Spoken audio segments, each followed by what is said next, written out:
Hello there and welcome to Racehorse Movies, the show where two film fans take a racing sheet from last week, pick a random horse name for each other, and from that name pitch a movie.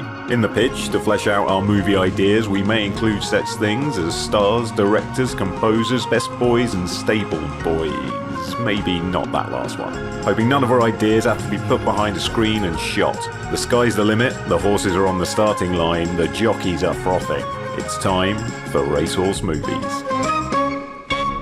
Hello, everyone, and welcome to Racehorse Movies. Almost. It definitely is Racehorse Movies, but we are not going to be doing the normal thing this week. We are doing an episode 6.5, aren't we, Graham? We are indeed. Hello, everybody. So this means no horses. How can one have a Racehorse Movies without a horse, Graham? Well, we will ourselves have to become the horses, I suppose, metaphorically, yes. if in no other means. So yeah, we're just going to be having a chat. We're going to be having a chinwag, a bit of a catch-up, maybe a little bit of a reflection on how things are going, really, because this is the first time we've done anything like this. I'm going to take the pulse. Yes, if even our own. Bit of an MOT, yeah, that's it. Well, we're 6 episodes into the series and probably planning like 12 episodes maybe for season 1. And obviously, as you all know, and probably realised very, very quickly when you started listening to this, we are completely unprofessional. This is the first time we've ever done anything like this. So, spoiler alert, Graham. Spoiler alert. We don't know what we're doing. We're making it up as we go along. But we thought we would do a mid-season break, chatting about other things that are happening in the NeverPress at the moment and things we're looking forward to perhaps for the podcast itself for part 2 of season 1, whenever that shall land. And to say, thank you extraordinarily for coming with us and letting us... Oh, thank you, ma'am. Sorry. No, allow me to... So, Graham, thank you so much for... Oh, no, you're more than welcome. And thank you too, in some way. Yeah. Negligibly somewhere, as one might thank an ant that didn't get underneath my foot when I'm on my morning constitutional. Yes. No, really appreciate you guys listening. Thank you so much. We're really, I shan't speak for both of us, but I might. I'm going to, actually. I think we're both really enjoying this, man. And it's been a real joy to take part in the last 6 episodes, and it's going to be exactly the same moving forward for the next 6. Really appreciate that, guys. It's been great. It's from something that was just us larking about in a pub 20 odd years ago, which is horrible to say, to finally having something that we can bore people to death with as we bored them to death with in the pub. Yeah. It's been really lovely getting it up and running. It's been a lot of work, but then nothing of value ever came easy. And it's not saying that this has got great value, but it has been very well. Well, to us, if nothing else, it absolutely has, I think, man. Very enriching so far. It's personally been really... a welcome chance to flex some creative muscles again, which I have not done enough of late, and things like that. And I'm extraordinarily thankful that it has given me the vim in a Ricky Langford's father and a monkey way, to get involved with something like this again. It's been quite rewarding and really good fun. Great. So nice one. And I hope the happiness and joy that we get from making these comes across and people like to hear you dig it. Or get some fun and enjoyment out of our stupid ideas, which probably aren't quite as stupid as things like Ant-Man, Quantumania. Wow. But then what is? Yeah, that's it. Yeah, we can't reach those highs, those giddy highs. As a little Easter egg to everyone out there, we have mentioned Ant-Man and the Wasp and our annoyance about that film in nearly every recording of this podcast, and I have just edited it out every single time. I don't think it's going to be, other than the original mention, our subsequent rants over time have just been excellent. Well, it's strange how it's one of those few films that was completely inoffensive, really, when I first saw it. And then it's just made me angrier the more I've thought about it. And as the time has got further, it's like, it shouldn't work like that. When the trauma is behind me, I should be slowly forgetting it, digesting it, and getting over it, kind of a thing. There wasn't even any trauma; it was just so bland. Yeah, and yet now I'm just so. Anyway, we shan't look. We're doing it again, God. But this is another 10 minutes we're editing out here, man. This is crazy. Unbelievable. All right, well, let's talk about something not so bland and ridiculous. Yeah, man. What we watched. What you got for us, Greg? Let's begin. I've got something that is the polar opposite of bland and inoffensive and machine tooled and factory churned out, and in the shape of a classic British horror film from the 70s that I managed to catch at the BFI a few weeks ago, or maybe last week, on its full final cut 4K restoration. The film being the mighty Wicker Man. Oh, wowzers.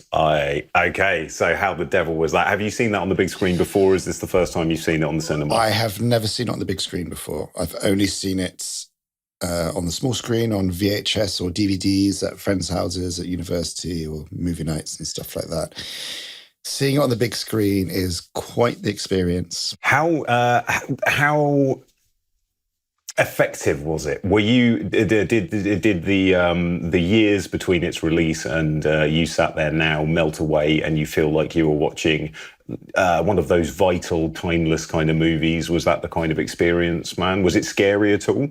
Yes, I mean, I find it really scary. There was some tittering and laughter in the audience, maybe because it's a young audience, hasn't seen it. They've come to see a cult classic that they perhaps haven't seen before. Or maybe, I don't know, maybe there could be people who are in there that's seen it a million times and find it funny. But to me, and from the outset, it's just incredibly upsetting and weird and creepy. And then it just goes into outright nightmare territory. Yeah. I mean, like, that is probably one of the greatest horror climaxes of all time, isn't it? I think. It's the last 20 It's, minutes. Yeah. It's great.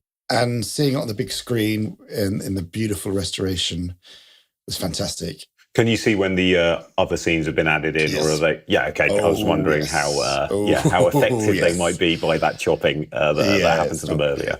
To be honest, the bits that they chopped in. Now, it's been a long time since I've seen it, so I think there is an opening scene where he's Edward Woodward's character. Maybe I should give a synopsis of the film, or I should just tell everyone to go watch The Wicker Man. I think don't, because we will end up getting into that iconic ending and spoiling it potentially if people haven't seen it. I'll give a very brief synopsis. Okay, please, yeah. It's a 1973 film, The Wicker Man. It's a British classic thriller horror movie, maybe the greatest horror movie ever made. Edward Woodward is a policeman in the Outer Hebrides on the mainland, and he gets called over to Summer Isle, which is a very small island a few hours away by seaplane, to investigate the disappearance of a young girl. And when on the island, things go awry. Yeah, okay. And it's a treatise on religion and order, old ways, new ways. All these kind of clashes and contrasts come together when the orderly policeman gets involved with a society that are quite self-sufficient and have their own ways, and why should they kowtow to authority that has come here anyway? And we've seen echoes of this film in so many films, in so many filmmakers. Ari Aster, Midsummer, sort of some of the work of Gareth Evans with Apostle. It's the iconic remake with Nicolas Cage. No, but it really, I would like to watch it through the spectrum of having seen Ari Aster movies, Ben Wheatley movies, having seen all of those now, because I haven't seen it since I have watched all of those guys out. And it's also, it's a blueprint for thrillers as well, I see, because it's the outsider comes to a place that they've never been to before and think, because they've come from a place of education or a place of sophistication, whatever it is, they come and they've really just immediately bitten off more than they can chew. Yeah, and then you've got like double bill it with Southern Comfort or U-Turn or something like that, which do exactly the same. That is or Wake in Fright even. Wake in Fright, or the recent film that we both love, The Ritual, to come to this town, and the town themselves are very kind of close-knit, and they have their own way of doing things. Yeah. And please don't forever thus. Get in the way of that, because there'll be repercussions. Yeah, Eden Lake, I think we talked about on one of our previous podcasts. There's a similar vibe to that. You messed with the wrong people. And I feel kind of slightly scared just talking about those situations. It's really effective for me, or affecting to me. And I genuinely started to get a little bit tense in thinking of being the outsider, being so cut off, and no normal rules apply. It's a wonderfully, deliciously terrifying situation to watch people in. It is. And The Wicker Man being the blueprint of it. But it's so much deeper than the layers that we've just been talking about. The intellectualism that goes in, the spirituality, the depth of it. and the richness is just all adds up to one of the best, and probably one of the most famous endings of all time in cinema. Yeah. But it was great. It was fantastic. It was a good crowd. It was wonderful print. It was 93 minutes long. Oh, goodness me! Bring it on. That's absolutely wonderful. What a length! And that is the absolute perfect horror movie length, man. Yes, it is Completely wonderful. As we mentioned, the wonderful genius of Sir Christopher Lee at his fullest, most charming, scary, debonair. Funny, he is. Like, we were talking about titters earlier. There's the part which it's apart from the end and the general scary vibe. One of the only things I remember is when Woodward is sort of interviewing Christopher Lee at one point, and behind him, outside, I think through the window, there's loads of people dancing naked around a fire, and Edward Woodward is absolutely horrified of this, and of course immediately mentions it to Christopher Lee, and he's like, "There are people dancing naked around the fire," and Christopher Lee's like, "Well, of course they are. Otherwise they'd burn their clothes," or something along those lines. And his delivery of that is just so perfect. He's just like, what are you talking about, you idiot? You're the weird one, man. Yeah, and it's one of his delivery of that says all of that in 2 lines. He's wonderful, man. Yeah. So yes, I watched The Wicker Man at the cinema, and it was wonderful. And what about you? It's a horror of sorts, I suppose, because I watched a film called Rolling Thunder from 1977, which is a Paul Schrader written movie directed by John Flynn, who I found out has directed one of the finest prison movies of all time, which I hope some of the montages of are playing in your head right now, Graham. Mm-hmm. He directed Lock Up with Sylvester Stallone, which has one of the best bonding over car fixing montages I have ever seen in all of my days. Rolling Thunder is a little bit more stripped back. It feels very 1977. It feels very Paul Schrader. It's about a Vietnam vet who comes back home. Vietnam vet is played by William Devane. He was in a fantastic... Now, I'm so sorry for starting what I'm about to say, but he was in an absolutely amazing cowboy time travel film in maybe the early 90s called Time Something. Time Renegades, Time Bandits... Time Stalkers? Time Stalkers. Oh, my goodness. Right, anyway, that will be next week's watch. Okay, brilliant. Well, I remember that from my childhood as well. So William Devane, we got Paul Schrader, we got a really good director, John Flynn. It's also got Linda Haynes in, and a young, blank, giant, terrifying Tommy Lee Jones. He has never not all 3 of those things. Oh, well, young, I guess not. And it's very strange to see him... No. And I thought, like Gene Hackman... Like Gene Hackman, never young. But Tommy Lee Jones, I thought that he had always had that beautiful cliffside face of his, man. The Rushmore of movie stars. Yeah. Like the Pigeons have been on for a while. He's going to come after us, isn't he? No, he really will. And like, I fear few things more than Tommy Lee Jones, I think. So please do not, Tommy. And I'm about to effuse about how talented you are. But it was really odd seeing him so young. Anyway. Devane, Vietnam vet, comes home. He finds out his wife is with another man. She thought he was dead because he's been in a prisoner of war camp for the last 5 years. And his wife is seeing another man. The first night he comes home, she says, "I'm seeing another dude. And he's basically raising your son now. I thought you were dead. Sorry, man." Yeah, I mean, that's going to happen, isn't it? He doesn't react to it. He's just sat there and he's just like, okay. Goes and hunks up in the shed. He gets given a silver dollar for every day he was away in Vietnam. So he goes and lives in the shed in the garden? Yep. Yeah, because he's come home. He has got nowhere to go. He's got nothing at the moment. And that's his first night. Some punks see the broadcast. They go to his house to rob him. They blend his hand in a waste disposal unit in the sink, saying, "Where are the coins? We know they're here. We saw you on telly. Give us the coins." His wife and kid turn up. They blow them away. Oh, my God. He reacts naught. Yeah, this wasn't like written by Luke in one of his Alpha Reader moods, by the way. Yes. Sure. So he is a complete blank slate, but the way that William Devane acts a blank slate is... It's powerful. It's not just him not reacting. It's him simmering and seething and broken and desperate, but blank somehow. But you still read all of this in his performance. It's incredible. And then once his wife and son are off, rampage of revenge ensues. It's actually quite a calm movie until its rampaging end, which is a sort of massive shootout in a brothel in the sort of Mexico border when he finally tracks down the men that enacted this violence upon him. Rolling Thunder. All right, I'll check that out. Maybe double bill that with Rambo. And Born on the 4th of July for a triple bill. Yes. Coming home from Vietnam is not a nice thing to have done. No, not at all. Not at all. Unless you're in Blind Fury. Unless you're in Blind Fury, which leads us on to...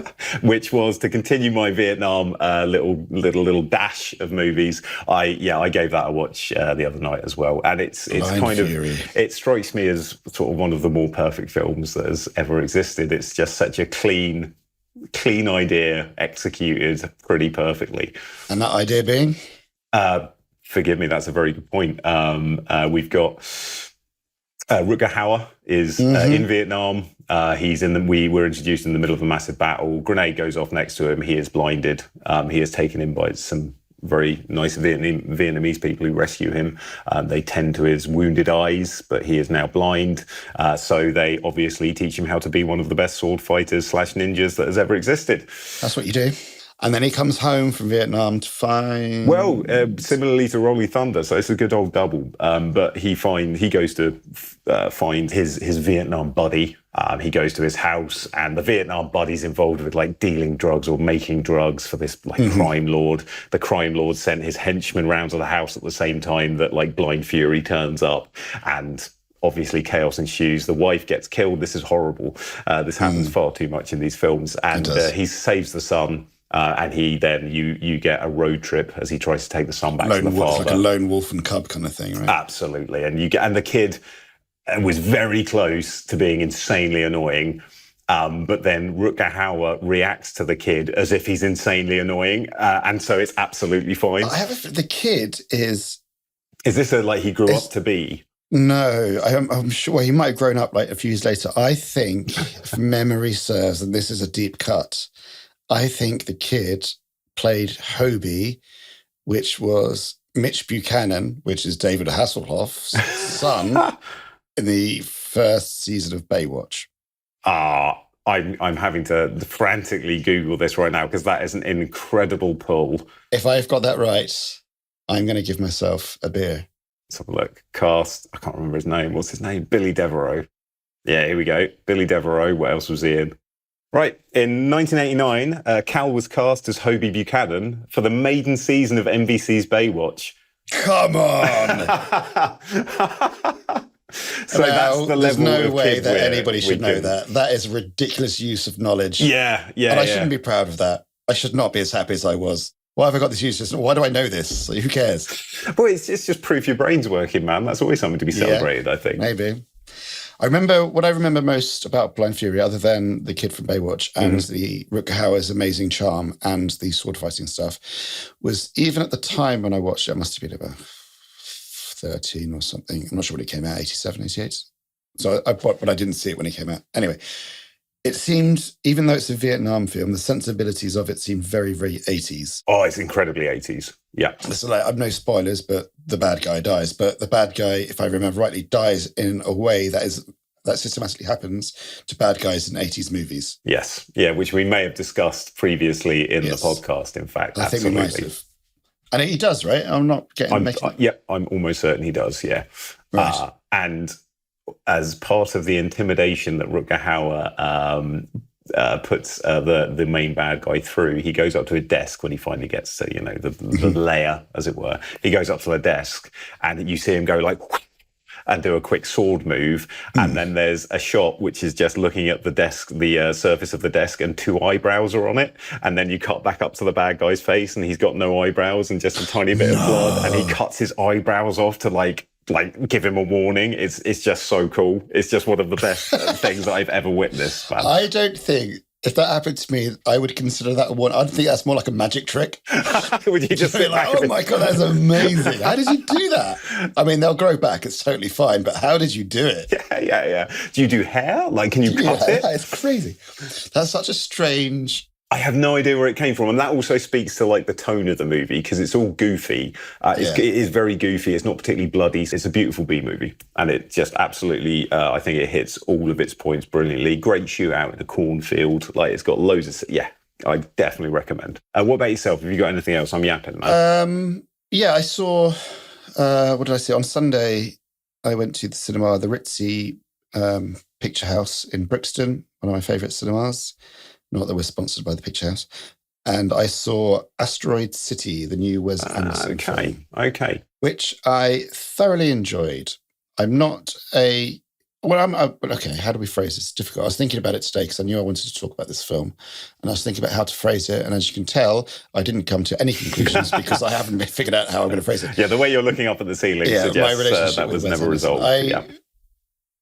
It's wonderful that artists like Wes Anderson get to realise their visions in such a way and they reach a mainstream audience. He gives access to all the tools and paraphernalia and talent around him to realise these amazing visions. I think it's fantastic. It's great.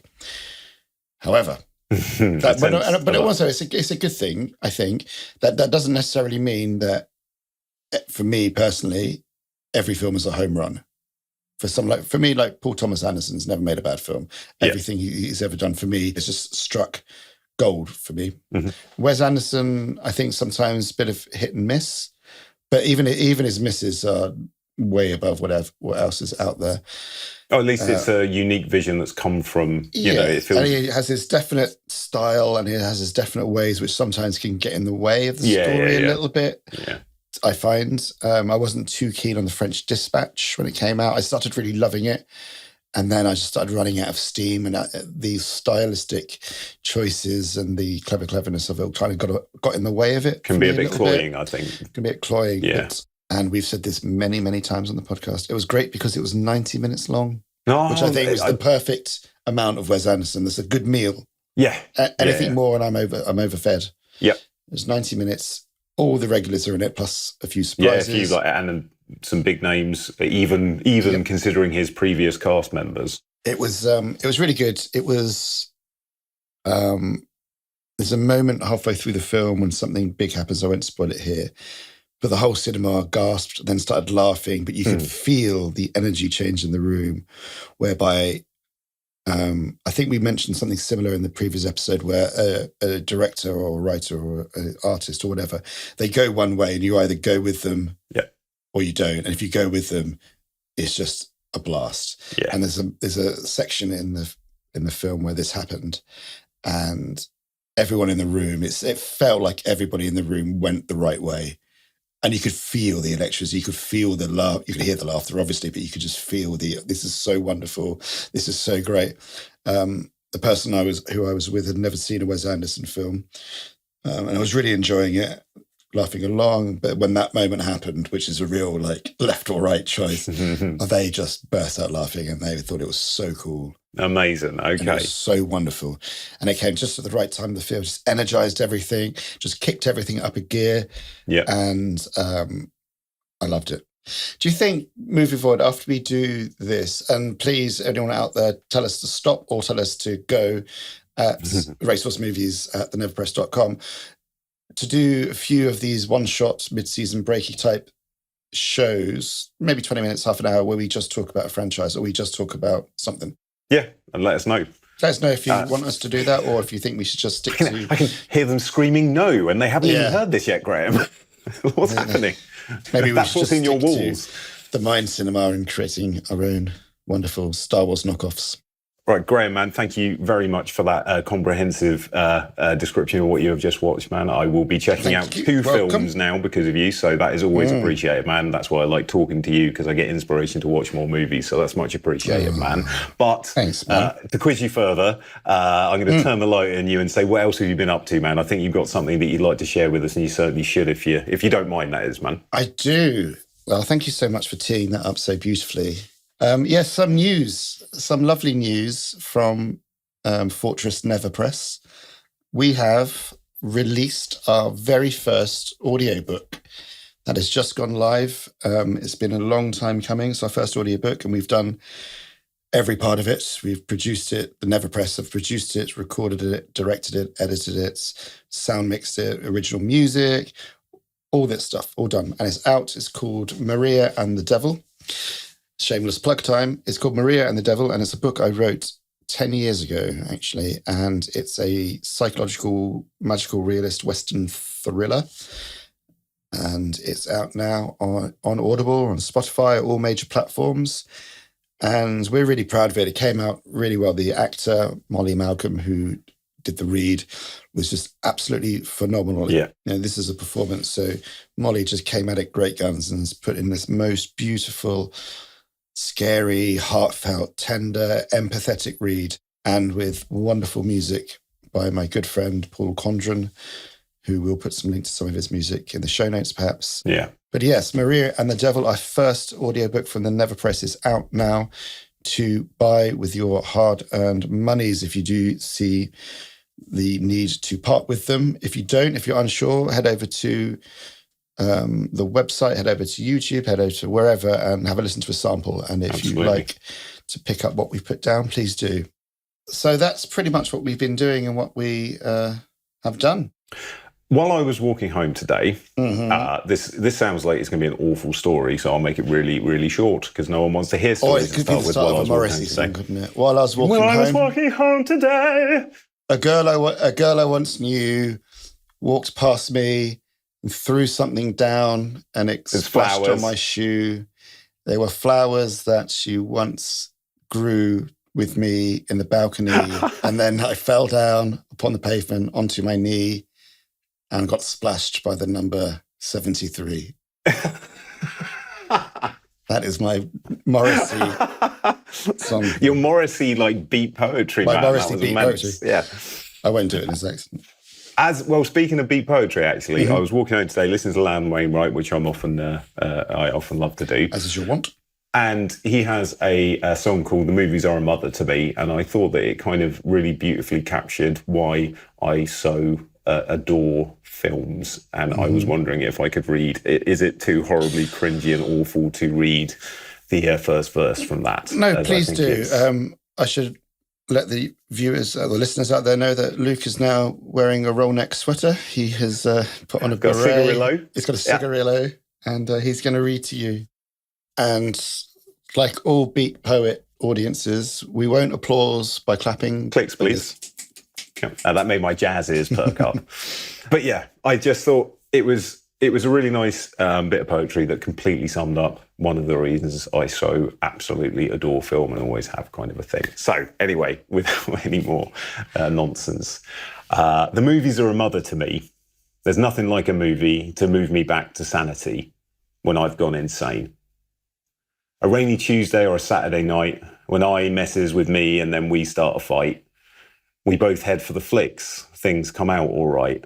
We both enjoy that show. When two brothers get bad and push each other around, a mother can say things straight. She can handle her boys. Mum can calm them down. She's got that special trait. Sometimes I am my own enemy. Sometimes my own enemy is me. Then my enemy and me go and see a good movie. We come out friends again. There's nothing like the silver screen to patch things up, to intervene, to bridge the gap that lies between me and myself. Well, there we have it. Another episode of Racehorse Movies is over. We both hope you had as much fun listening as we did coming up with these films and recording our pitches. If you enjoyed this, please share it around with your friends and loved ones. And if it wasn't your thing, I don't know, maybe share it with someone you miffed with. Who knows? If it's not for them either, maybe you two can build some bridges over that connection. But if you did like picking up what we put down and you fancy checking out some more content from us, then head over to TheNeverPress.com to take a gander at our novels, poetry and other bits and bobs. Anyway, that's about enough from us. Hope to have you back next time for some friendly chat and barely thought through pitches at Racehorse Movies. Ta-ta!